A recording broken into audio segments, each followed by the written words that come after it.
उग्रवादियों की आवाजाही की सूचना मिली थी। इसके आधार पर सेना के 21 पैरा कमांडो के एक दस्ते ने दिनांक 4/12/2021 की शाम को संदिग्ध क्षेत्र में एम्बुश लगाया था। एम्बुश के दौरान एक वाहन एम्बुश के स्थान के समीप पहुंचा। उसे रुकने का इशारा और प्रयास किया गया। रुकने की बजाय वाहन द्वारा उस जगह से तेजी से निकलने का प्रयास किया गया, जिसके उपरांत इस आशंका पर कि वाहन में संदिग्ध विद्रोही जा रहे थे, वाहन पर गोली चलाई गई, जिससे वाहन में सवार 8 व्यक्तियों में से 6 व्यक्तियों की मृत्यु हुई। बाद में एक गलत पहचान का मामला पाया गया। जो 2 लोग घायल हुए थे, उन्हें सेना द्वारा ही इलाज हेतु नजदीकी स्वास्थ्य केंद्र में ले जाया गया। यह समाचार प्राप्त होने के बाद स्थानिक ग्रामीणों ने सेना की टुकड़ी को घेर लिया, 2 वाहनों को जला दिया और उन पर हमला किया। इसके परिणाम स्वरूप सुरक्षा बल के एक जवान की मृत्यु हो गई तथा कई अन्य जवान घायल हो गए।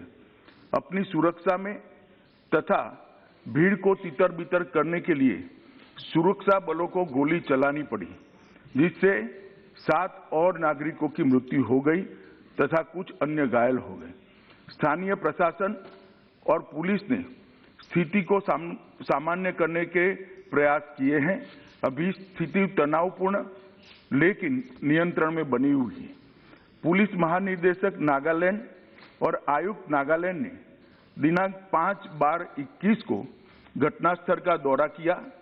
ताजिद पुलिस थाने में घटना के बारे में प्राथमिकी दर्ज की गई है और मामले की गंभीरता को ध्यान में रखते हुए इस मामले को राज्य अपराध पुलिस स्टेशन को जांच के लिए सौंप दिया गया है। इस संदर्भ में एक विशेष जांच टीम SIT का गठन किया गया है, जिसे 1 माह के अंदर जांच पूरी करने के निर्देश दिए गए हैं। उपरोक्त घटना के पश्चात दिनांक 5/12/21 की शाम में लगभग 250 लोगों की उद्वेलित भीड़ ने मोन शहर में असम राइफल की कंपनी ऑपरेटिंग बेस पर तोड़फोड़ की। भीड़ ने COB के मकान में आग लगाई, जिसके उपरांत असम राइफल की टुकड़ी को भीड़ को तितर-बितर करने के लिए गोली चलानी पड़ी। इसके कारण एक और नागरिक की मृत्यु हो गई और एक अन्य घायल हो गया। प्रभावित क्षेत्र में किसी और अप्रिय घटना को रोकने के लिए अतिरिक्त बलों की तैनाती कर दी गई है। सेना की 3 कोर मुख्यालय द्वारा एक प्रेस वक्तव्य जारी किया गया है, जिसमें निर्दोष नागरिकों की दुखद मृत्यु के घटनाक्रम पर अत्यधिक दुख सेना द्वारा व्यक्त किया गया है। सेना द्वारा इन दुर्भाग्यपूर्ण मृत्यु के कारणों की जांच उच्चतम स्तर पर की जा रही है और कानून के अनुसार समुचित कार्यवाही की जाएगी। घटना की सूचना मिलने पर मैंने तत्काल नागालैंड के गवर्नर और मुख्यमंत्री जी से संपर्क किया। गृह मंत्रालय द्वारा भी नागालैंड के मुख्य सचिव और पुलिस महानिदेशक से संपर्क किया गया। कल पूरे दिन स्थिति को मॉनिटर किया गया। गृह मंत्रालय द्वारा तुरंत पूर्वोत्तर के प्रभारी अपर सचिव को कोहिमा भेजा गया, जहां उन्होंने आज सुबह नागालैंड राज्य सरकार के मुख्य सचिव एवं अन्य वरिष्ठ अधिकारियों और अर्धसैनिक बलों के वरिष्ठ अधिकारियों के साथ बैठक की, स्थिति का विस्तारपूर्ण समीक्षा की है, ताकि यह सुनिश्चित किया जा सके कि शीघ्र सामान्य स्थिति बहाल हो। यह निर्णय लिया गया है कि सभी एजेंसियों को यह सुनिश्चित करना चाहिए कि विद्रोहियों के खिलाफ अभियान चलाते समय भविष्य में ऐसी कोई दुर्भाग्यपूर्ण घटना की पुनरावृत्ति न हो।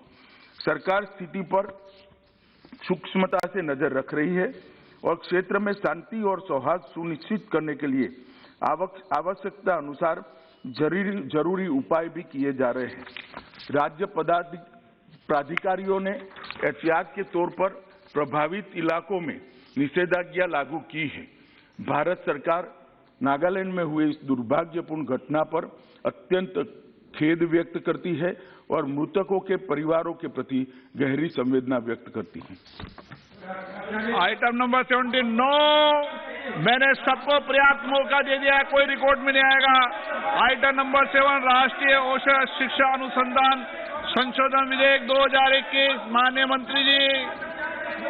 माननीय अध्यक्ष महोदय, I rise to move that the national सबको मौका दिया मैंने, सभी दलों के नेता को पर्याप्त समय पर्याप्त अवसर दिया, तरीका ठीक नहीं है आपका। 2020 सबको मौका दिया मैंने। Be taken into the consideration. माननीय अध्यक्ष महोदय,